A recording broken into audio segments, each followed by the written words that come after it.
Alors jusqu'à maintenant, j'aimais bien faire mes séances de sport l'après-midi, donc autour de 17-18 heures. Et là, cette semaine, où ça fait déjà, moi, je crois que ça fait déjà maintenant 3 semaines que je m'entraîne maintenant le matin. Je me lève autour de 6h30, 7h. Et j'y vais juste avant d'aller au travail. Et ça m'a donné le sujet en fait de cette vidéo, comment réussir à maintenir ses routines. Parce que ça, c'est pareil, c'est des questions qui reviennent souvent dans mes discussions. Je me souviens que quand j'avais lancé cette chaîne YouTube, une des premières questions qui m'était posée, c'était j'ai envie de méditer, j'ai envie de faire du sport, etc. Mais j'arrive pas à maintenir ma routine.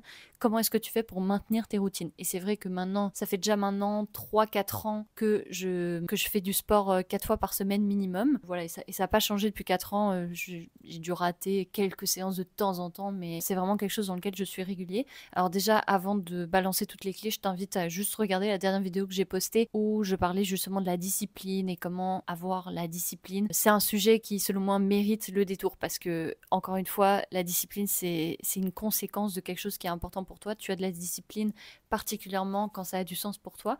Donc voilà, avant de suivre cette vidéo, je t'invite presque à aller regarder avant celle que j'ai postée, puis revenir sur celle-ci.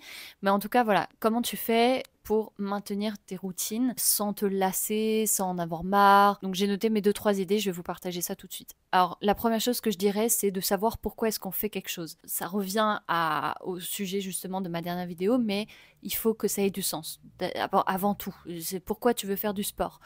Pourquoi est-ce que tu fais quelque chose? Pourquoi ça a du sens pour toi? Parce que faire quelque chose sans savoir ou juste parce que c'est à la mode en ce moment ou parce que tu as vu que ton voisin faisait ça ou parce que tes amis font ça, si ça n'a pas de sens pour toi, déjà ça va être compliqué de tenir ça sur le long terme. Pourquoi est-ce que tu veux faire quelque chose? Donc, pourquoi est-ce que tu lis? Est-ce que c'est parce qu'il y a un sujet en particulier qui t'intéresse? Est-ce que c'est parce que tu as envie de développer une compétence en particulier pour un projet particulier? Donc si tu arrives à faire des liens entre tes routines et ce que tu veux faire au quotidien avec ce que tu as envie d'accomplir dans la vie, déjà ça va faire une grosse différence. Parce que le matin, tu vas pas te dire je vais faire du sport. Je vais faire du sport, oui, mais pourquoi je le fais? J'ai envie cette année de prendre soin de mon corps parce que j'ai envie d'être mince, parce que j'ai envie de prendre du poids, parce que j'ai envie d'être un peu plus musclé. Tout ça, ça mériterait encore une autre vidéo sur comment est-ce qu'on formule ses objectifs, etc. Mais déjà, la première chose, c'est de savoir pourquoi est-ce qu'on fait cette routine-là. C'est pas, tu veux pas juste lire un livre, tu le fais parce que tu as envie de devenir plus intelligent, parce que tu as envie de côtoyer des personnes brillantes, parce que tu as envie de changer ton entourage, je sais pas. Mais en tout cas, peu importe tes raisons, il y a une raison derrière et plus tu sais pourquoi c'est important, moins tu vas te poser la question de si tu le fais ou tu le fais pas le jour où tu as un peu la flemme. Donc voilà, moi déjà à partir de là, je dirais qu'une des premières réponses que je donnerais pour comment est-ce qu'on fait pour maintenir ses routines, c'est de savoir. Et ça paraît basique, ça paraît tellement évident et tout ça, mais combien de nous faisons vraiment l'exercice de se poser la question de pourquoi est-ce qu'on fait quelque chose? Et j'aime bien répéter que le dev perso, c'est pas ce que tu sais, c'est ce que tu fais, ce que tu appliques pour de vrai. Le dev perso, c'est un outil de ouf, c'est tellement, je suis tellement contente que ça se démocratise de plus en plus et moi c'est vraiment un domaine qui me passionne, mais il y a beaucoup de personnes qui en parlent et beaucoup de personnes qui disent savoir, mais le vrai truc, et je dois aussi me l'appliquer à moi, c'est pas juste de savoir, c'est pas juste de ah bah oui ça je connais parce que j'ai déjà entendu 20 fois, c'est est-ce que tu le fais dans le quotidien, est-ce que tu l'appliques pour de vrai? C'est vraiment un truc dans ce domaine-là que je trouve qu'on oublie trop souvent. Autre chose pour maintenir ses routines, c'est de se faciliter la vie. Ça, c'était une des premières choses que je partageais aussi sur ma chaîne YouTube et aussi sur Instagram, mais c'est de te faciliter la vie. Si tu as envie de faire du sport 3 fois par semaine, ok.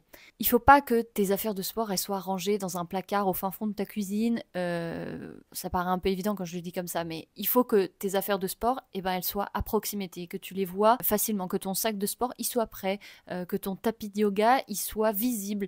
Il y a un super livre, La guerre, je crois que c'est le livre La guerre de l'art de Steven Pressfield, je crois.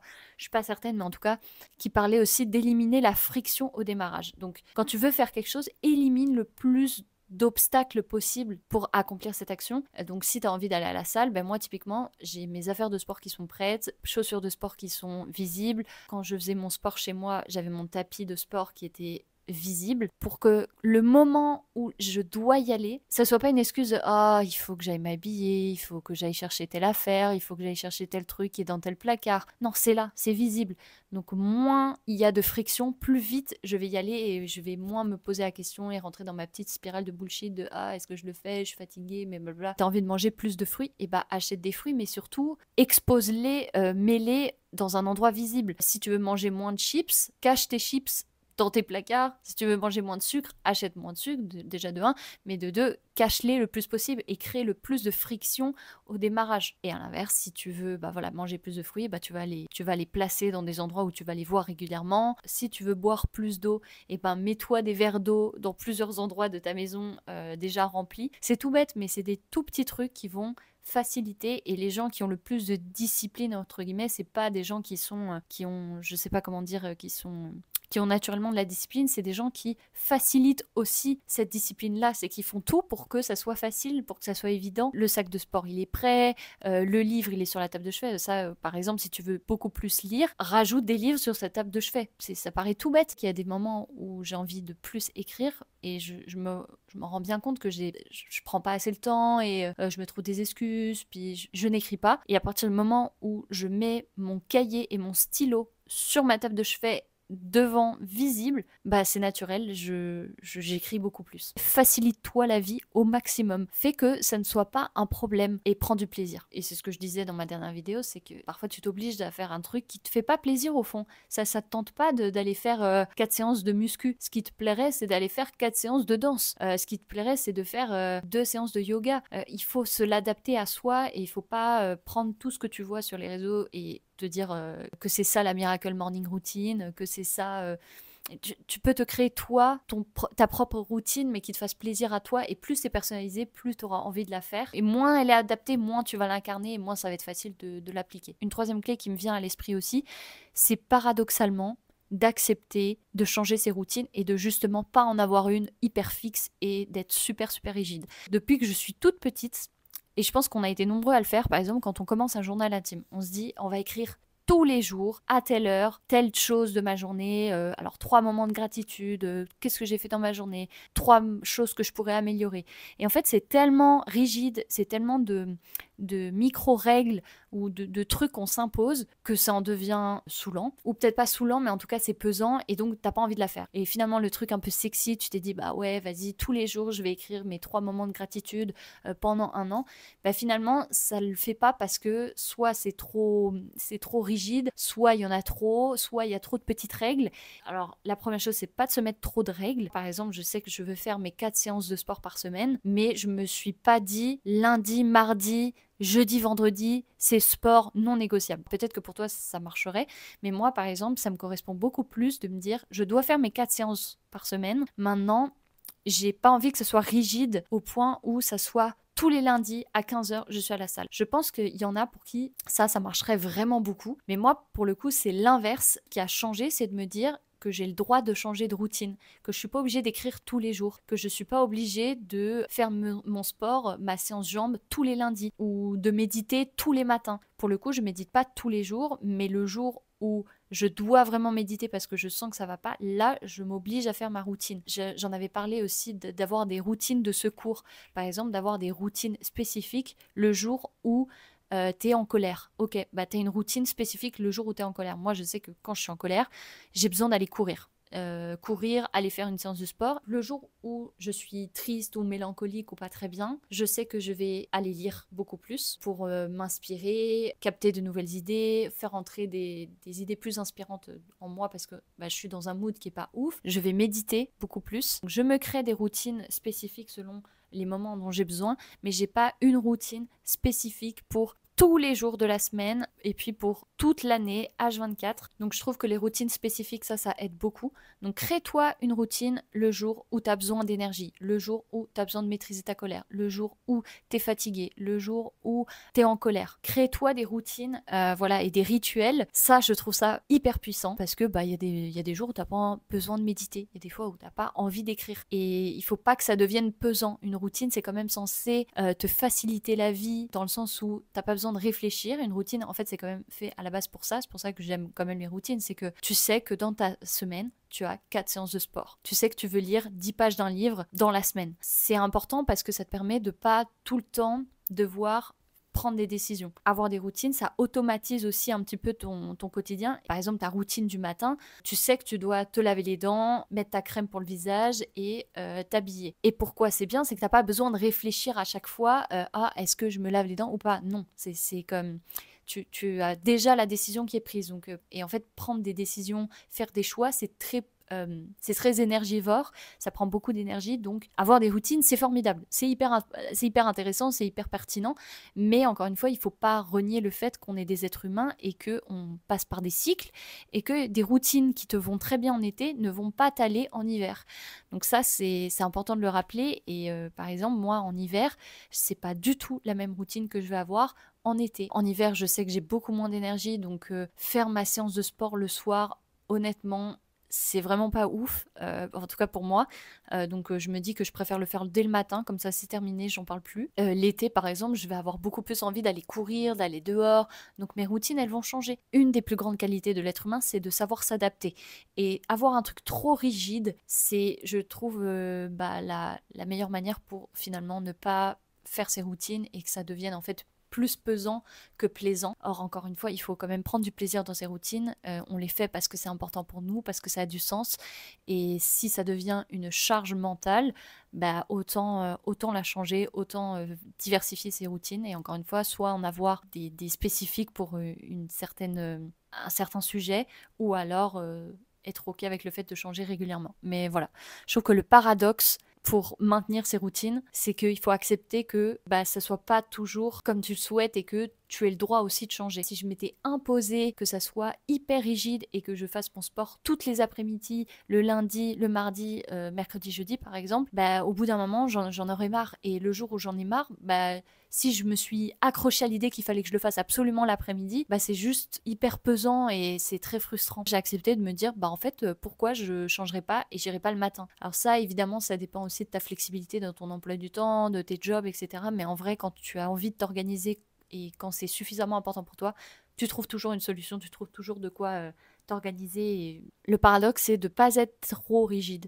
par rapport à la routine, parce que c'est évident qu'on va se lasser à un moment, et parce que c'est évident qu'on va pas avoir la même routine de A à Z, du début de sa vie jusqu'à la fin de sa vie, tous les matins. Non, il y a des trucs qui vont évoluer, il faut accepter de vivre les cycles. Une autre clé aussi qui me vient, et qui, j'en ai parlé indirectement, mais c'est de se mettre parfois des deadlines. Te dire, ok, pendant un mois, je vais faire mon sport le matin. Le mois d'après, je vais faire mon sport l'après-midi, par exemple, pour varier justement, et pour ne pas rester coincé dans un truc. Par exemple, tu peux te dire, ok, tu sais quoi, cette semaine, je teste tous les matins de lire 10 pages d'un livre. Si 10 pages, c'est trop, tu réduis à 3 pages. Mais je trouve que le fait de se mettre des deadlines aussi, c'est sympa pour maintenir ses routines, puis pour varier, parce qu'encore une fois, on a besoin de varier. Et il y a des fois où je ne lis pas parce que j'ai pas du tout besoin de lire. Enfin, c'est pas que c'est pas un besoin, mais c'est que je vis d'autres choses. Par exemple, là, je suis ma formation en yoga. J'intègre tellement d'informations que j'ai pas forcément envie d'aller lire d'autres livres. J'ai vraiment envie d'intégrer ce que j'apprends dans ma formation en yoga. Donc, je vais pas lire certains livres. Donc, encore une fois, c'est de s'adapter. Mais tout ça pour dire que je trouve ça chouette de se mettre des deadlines et te dire, ok, tu sais quoi, cette semaine, voilà ma routine. Le mois prochain, voilà ce que j'ai envie de faire le matin. Voilà ce que je veux faire le soir à partir de 18h. Donc voilà pour les idées de la vidéo. Il y a certainement beaucoup de clés, puis tu peux aller regarder sur YouTube. Il y a plein de gens qui ont fait des super vidéos aussi pour les routines et comment maintenir des habitudes, etc. J'ai dit routine, mais ça pourrait être habitude. Et sur YouTube, il y a beaucoup de personnes qui ont fait des super vidéos sur les habitudes, donc je pourrais vous en mettre 2-3 dans la barre d'infos et qui vont donner sûrement des clés plus scientifiques ou plus vérifiées ou tout ça. Mais moi là, je vous partageais juste mon expérience et comment moi plus ma vision avec mon expérience et ce que je vis moi dans mon quotidien. Mais peut-être que ce que je t'ai partagé, ça te parlera pas et du coup, je te mettrai en bas d'autres vidéos. T'as un super livre qui est très connu dans le dev perso en français, je crois qu'il s'appelle Le pouvoir des habitudes de James Clear et il est vraiment top. Maintenant, c'est un gros pavé, donc voilà, si ça t'intéresse, moi je trouve ça toujours intéressant de lire les livres, même s'il y a des vidéos sur le sujet, mais voilà, le livre est vraiment cool et pour le coup, il va vraiment en profondeur sur comment est-ce que tu peux ancrer des habitudes et comment faire pour les maintenir justement. Voilà, et encore une fois, t'en as plein sur YouTube, mais voilà ce que moi j'avais envie de vous partager. Je l'ai lu le livre, bon maintenant ça fait un petit bout, donc j'ai sûrement oublié plein de trucs, mais c'est vraiment ça qui revient en fait, c'est de savoir pourquoi est-ce qu'on fait ces routines, pourquoi est-ce qu'on veut avoir certaines habitudes, pourquoi c'est important pour nous, qu'est-ce que ça vient nourrir comme valeur, pourquoi c'est important qu'on les fasse, pour toi, pour les autres, à court, moyen, long terme, pour tes enfants, pour tes futurs enfants, qui est-ce que tu deviens, plus tu as du sens derrière ce que tu fais, plus tu as envie de le faire. Ensuite, se faciliter la vie le plus possible, ça c'est sûr, éliminer la friction au démarrage le plus possible et justement qu'il y ait le moins de friction pour que tu te poses encore moins la question le moment où tu es un petit peu à te demander est-ce que tu le fais ou tu le fais pas parce que j'ai la flemme et tout ça, bah en fait c'est devant toi, ou alors je sais pas, là ça me vient comme ça, mais par exemple si tu vas faire ton sport le matin, si tu te lèves de ton lit, bah direct mettre ta tenue de sport pour pas te poser la question d'aller prendre ton petit déj, d'être en pyjama, puis après ton petit déj, voilà, t'es un peu fatigué, t'as la digestion qui démarre et c'est fini. Paradoxalement, c'est aussi d'accepter de varier ses habitudes, de varier ses routines, que ce soit pas rigide, d'inclure une forme de surprise, de nouveauté, prendre du plaisir dans ses routines et que ça devienne sympa. Enfin moi vraiment, je prends tellement de plaisir en ce moment à aller à la salle le matin parce que c'est tellement un truc que je faisais pas avant que cette nouveauté là, elle m'a redonné un coup de fouet, un coup de motivation. Donc comme quoi parfois c'est vraiment des trucs super simples, pas besoin de se prendre la tête et juste de varier et d'accepter que ce soit pas justement parfait. Et puis la dernière clé, c'était de se fixer des deadlines. Donc parfois, voilà, tu te lances des petits défis de routine comme ça. Pendant 30 jours, tu fais ça. Pendant 2 semaines, tu fais ci. Pendant 3 jours, tu fais ça. Et je trouve que ça aussi, c'est sympa. Même si, bon, c'est sûr que c'est pas... peut-être que ça te parlera, peut-être que ça te parlera pas. Et toi, tu auras besoin de quelque chose de très rigide et de faire un truc toute l'année. Encore une fois, c'est toi qui vois, faut que tu expérimentes aussi. Quand on me pose la question, voilà ce que je réponds. Je te souhaite une super belle semaine. Merci encore une fois de me suivre sur cette chaîne. N'hésite pas à me suivre sur Instagram parce que justement je partage parfois mes pensées aussi un peu brutes comme ça. Souvent en story, je partage qu'est-ce que je fais, mes routines, les trainings, etc. N'hésite pas aussi à me suivre sur ma newsletter. J'ai une newsletter tous les lundis. J'envoie un email où pareil, c'est des textes assez bruts qui sont écrits en fait dans la semaine et c'est ce que j'apprends de mon quotidien. Donc parfois c'est des citations, parfois c'est des passages de livres, parfois c'est juste mes pensées à moi. Généralement c'est assez court. J'aime pas les newsletters qui sont trop longues avec plein de blabla et où finalement tu lis pas ta newsletter. Je préfère que ça reste brut, concret, authentique. Enfin en tout cas authentique dans le sens où je l'ai écrit moi. C'est assez naturel. N'hésite pas à aller me suivre là-bas et je te retrouve bientôt pour une prochaine vidéo. N'hésite pas à me donner des idées de sujets aussi dans les commentaires parce que moi je me nourris beaucoup aussi de vos retours et de vos questions. Donc si tu as des questions spécifiques, s'il y a un truc qui te parle pas, si tu as besoin d'exprimer un avis, n'hésite pas à me le dire dans les commentaires, que tu sois d'accord ou non avec tout ce que je t'ai dit. Puis voilà, je te retrouve bientôt dans une prochaine vidéo ou sur Instagram ou sur les autres plateformes. Salut!